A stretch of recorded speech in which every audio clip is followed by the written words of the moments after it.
Hey there, Visions fans. Welcome back to another character review. This one is for Niv'Lu, just released yesterday. Another missile user. Super excited to get into her. One of my favorite things about character releases is if they have some unique jobs to them or not. And she does. Sniper job, brand new added to the game. It's got some awesome effects, some abilities. So we're going to jump right into it.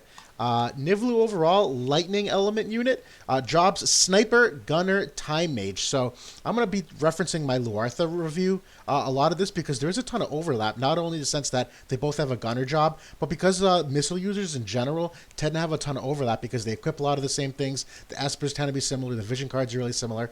But the sniper job really makes her stand out above and beyond what the other current missile users have. In terms of weapons, it's a bow, one of the rare bow users. Rose is one of the others, and to be fair, her and Rosa use the bows for very different reasons. Rosa needs it for magic, but Niv'Lu really needs it for attack. Equips hat, cloth, and accessory. Move of 3, jump of 2. That's kind of interesting. You don't see that jump very often, but that's part of the sniper job, I guess, where lets her get some hops. In terms of resistances, strong against water, 10% weak to earth. That's not surprising.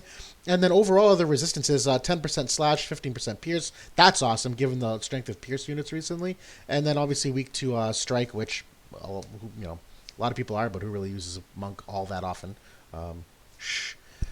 It's pretty good.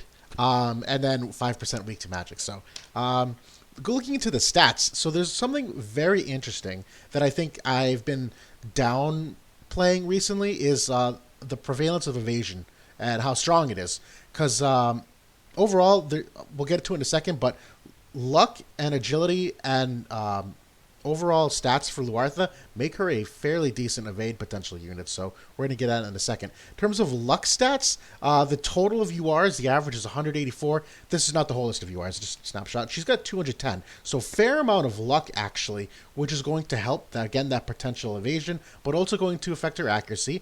Total agility with the board, 71. Very, very fast. Again, an integral part of the evasion stat, if you will. And then with some passives, long story short, she gets up to this 140 number, which if you're looking in the broad scheme of evasion, she's a candidate.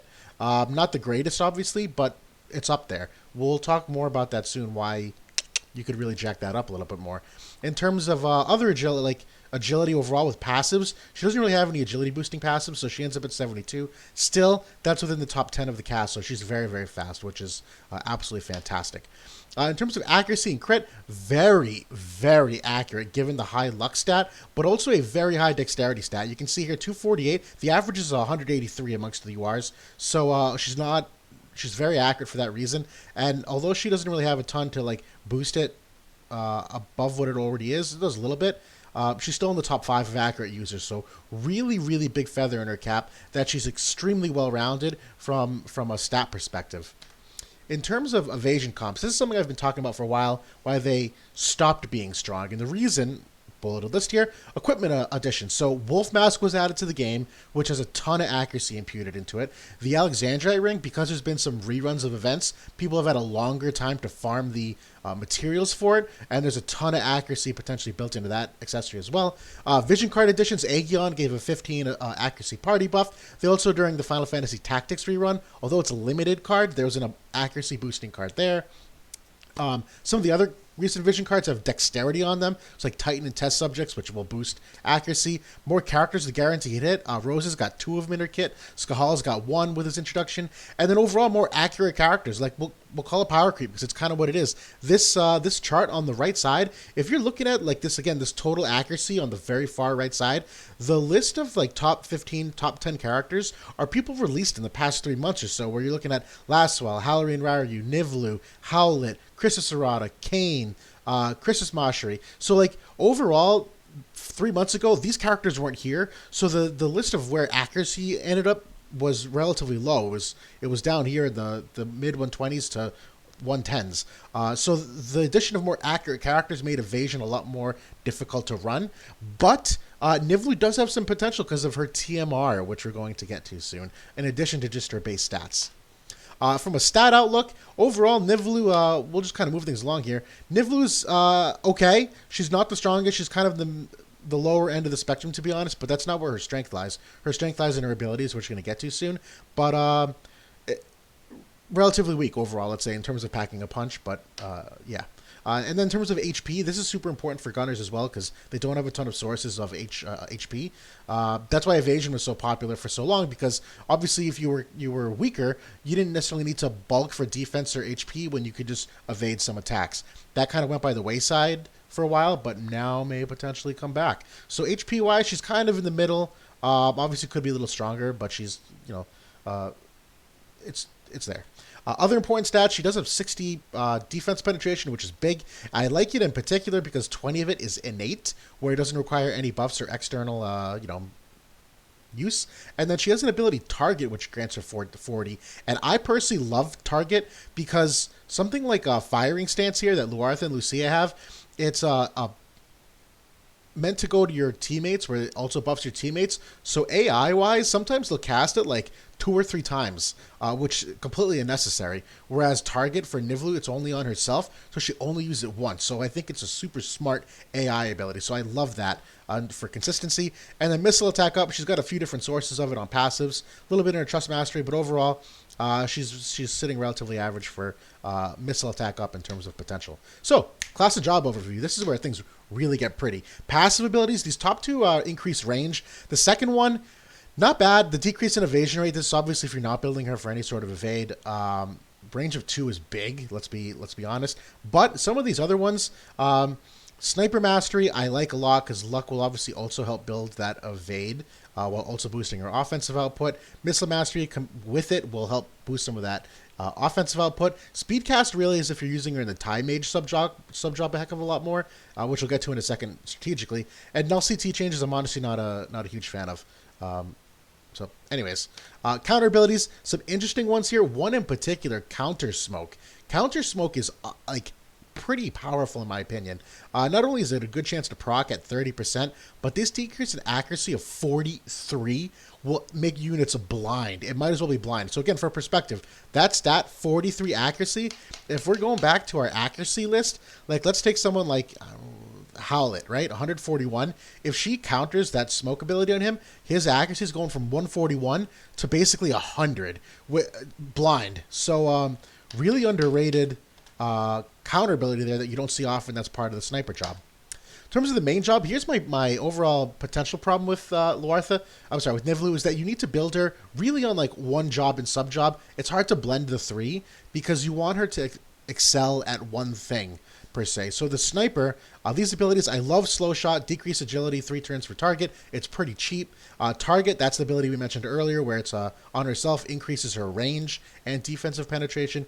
Dispel spread, super powerful. This is one that will dispel all buffs for target. That includes self-buffed hate on your tanks. So Taunting Blade, Warrior of Light's Brave Presence, that will dispel the hate off them. So unless you have Vow of Love on, or something like Dwayne's passive where it just gives him hate innately, you're going to be able to like really play with some tank mechanics here, which is super important. Not only that, but buffs in general.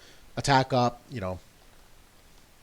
stuff like that. Slow Arrow is okay. I mean, it can be valuable to decrease move, but there are enough ranged abilities in the game that's not a huge demerit for a lot of characters. And Barrier Break Arrow, super important. One of the popular ways to essentially mitigate damage currently is to build up shields. Agrius has it, Warrior Light has it, Kilf has it, where you essentially make a physical barrier. This will break it. So very potent in terms of being able to burst down some characters. So that's why I like the Sniper job a lot, because it does a lot of brand new abilities. In terms of it as a sub job, what it's going to essentially come down to is what status effects you want to be applying, because Arm Shot here is really the big hitter of this subclass, where it's a relatively weak attack, but the chance to inflict disable for a very cheap cost, potentially very powerful. Target share you're not going to use unless it's for PvE content, because I mean, obviously the 30% buff is nice, but you can usually get that externally otherwise, or people self-buffing themselves. Paralyzing Trap is good. It just doesn't do damage. That's the problem. I've had some recent good success recently with Skahal when he uses Limit Break. It has Paralyze on it, where, some AoE Paralyze has come in very handy when I've used it in that capacity. So Paralyzing Trap might still have that same potential, but obviously I think in the grand scheme of what you're using in terms of abilities, this falls somewhat toward the bottom. In terms of the sub-job Gunner kind of overlaps with a few other classes that, Lucia and Luartha have, Luartha in particular. But that's why I say it really comes down to what status effects you want to apply. Because when you're looking at this class, this has blind and immobilize, whereas the sub-job here has disable. Now, to me, disable is way more powerful, and technically it's also cheaper in terms of ability usage. Doesn't get the same range, and obviously not the same damage output, but you don't really use that ability to damage. You use it to disable, which, you know, you don't need to out-damage enemies when they can't do anything. You just yeah, they lose. So sub-job Gunner is okay. I just don't think it fits into what she does, and I'd be worried that she would prioritize some of these attacks over the super powerful attacks on the main job of Sniper, where I'd hate for her to be doing like leg shot when in a perfect world I want her to be doing barrier break arrow instead. It's one of the downsides of doing a review this early. I haven't enough time to test the AI, so this is all, you know, theory crafting, but maybe the AI is smart enough to know the difference there, but I'm not going to suggest it until I see it.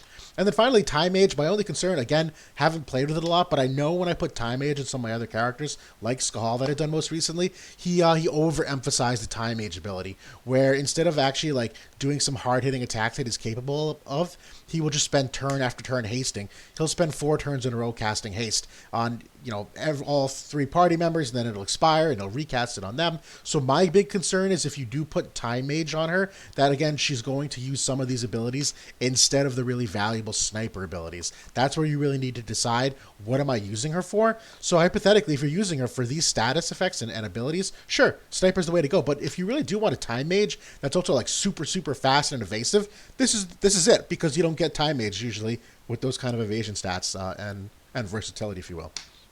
Other stats and info, this Limit Burst is incredible. Massive AoE. 58 AP, little expensive, but could be worse, but definitely on the more expensive side. But that defensive break is huge. And then finally, this TMR, this to me is why I'm bringing up Evasion in a way that I haven't in any of these other reviews. If you were to level up this ability to max, and I would personally, increase evasion rate of 30 to allies. 30 evasion is insane. That is a ton of evasion, not including the fact that when you put it on her, it gives her 15 evade as well. Huge. It really is, because you're essentially, again, we're going to go back to stats here, like total evasion. Let's look at this column right here. If you were to give Niv'Lu that 30 evasion, per se, she would go from 140 to 170, not including the 15 that she already has from it. So you're going to be more evasive than Venera is in terms of, like, base evasiveness, which is crazy, because Venera's, you know, like a shadow. You can't touch her. That's not including the other external sources of evasion on the equipment that we're going to be talking about. Obviously, it is here. I'm talking more like if you put on a ribbon, the side effect is evasion. You can still stack that. So super incredible TMR. I mean, and this is why I keep bringing it up. Evasion is suddenly viable if you're putting this on her and using it with your team. And then the master ability, innate penetration and missile attack. We mentioned that's good. Vision card synergies, I'm going to gloss over again because they're pretty straightforward. Test subjects, great gunner card. Acquired AP is super valuable. Unit attack resist is amazing. Ton of extra dexterity, so it's going to obviously boost some of her attacks potentially if you're using the gunner. It's going to make her even more accurate. Frederica's Dream is amazing for her, more so than it was for Luartha, where increased lightning attack of 10 will boost her own attack. Doesn't apply to Luartha, but it applies to Niv'Lu. And then increased missile attack of 35, technically more potent than test subjects. So test subjects has other upsides, but Frederica's Dream is a little more offensively oriented. Odin, again, always a great option for DPS. I always have it here in general. And then Mask of Deceit, same reason. 10% killer is the same as the Odin card. It rounds out a bunch of extra stats. So I liked this on Luartha because the extra dexterity is nice, and the extra luck obviously helps the accuracy. But if you're running an evade comp here with Niv'Lu, Niv'Lu's going to use this luck and go nuts on it with the extra evasion that it's going to give her. So not only is she going to be hyper accurate, but it's going to help round out how evasive she is as well. In addition to the missile resist, where if you're gunning into a potential missile meta, that's going to help tip the scales very, very quickly.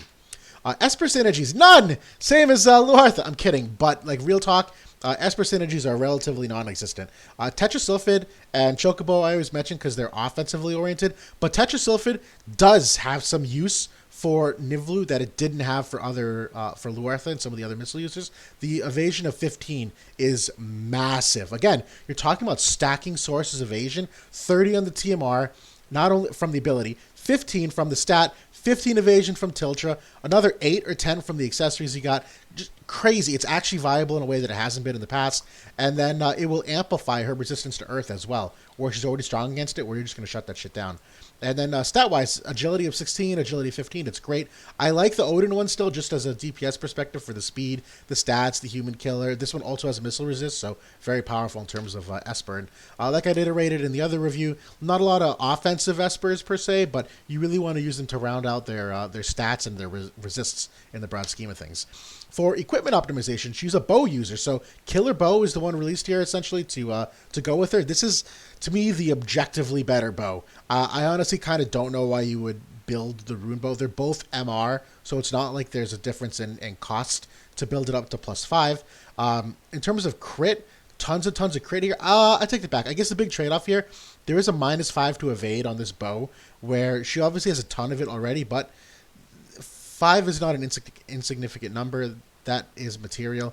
And then accuracy-wise, the Rune Bow has a significant advantage. But as we mentioned, she doesn't really need a whole lot extra help in accuracy department. So me personally, I like the crit build a lot on this. That's a ton of crit.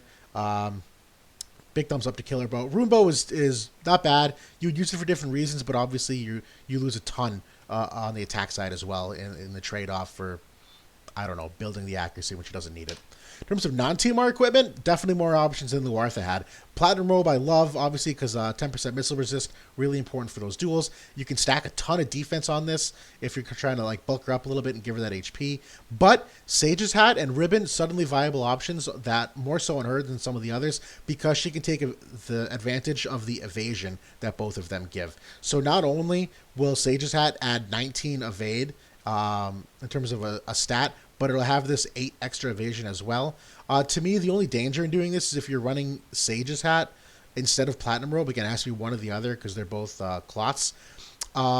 This 19 evade is going to add to her stats, but her TMR's 15 evade is going to get cut in half.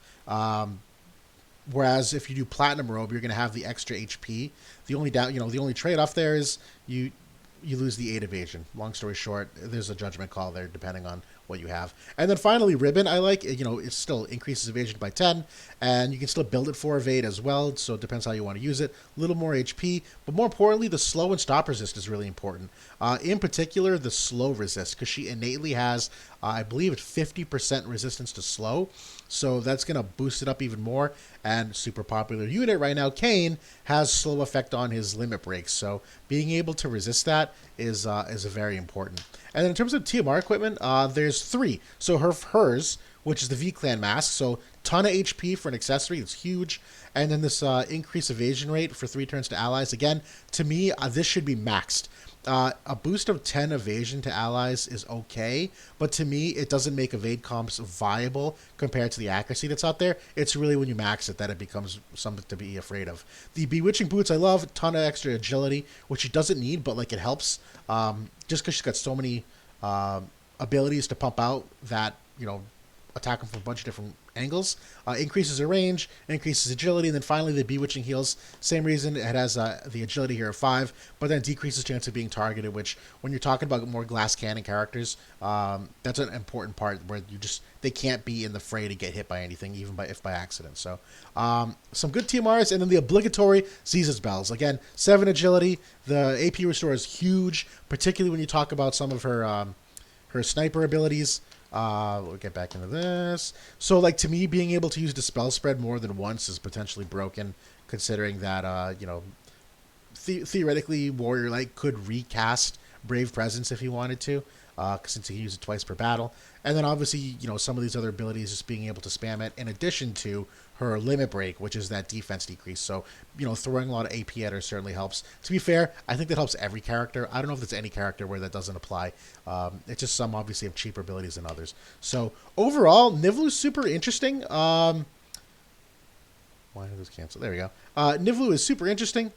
I I think she's got a really interesting spot in terms of doing some new things that other characters can't, and I can see why, given the current Guild Wars map that's missile heavy, she would have a huge use paired with some of the other missile users. It just depends on how you want to mix that comp up. So, good luck polling if you did. Hopefully, you can build her relatively quickly. Thank you for watching, and per usual, feel free to drop any questions, fixes, and ways I can improve the stream. So, thanks so much, everybody, and I'll talk to y'all soon.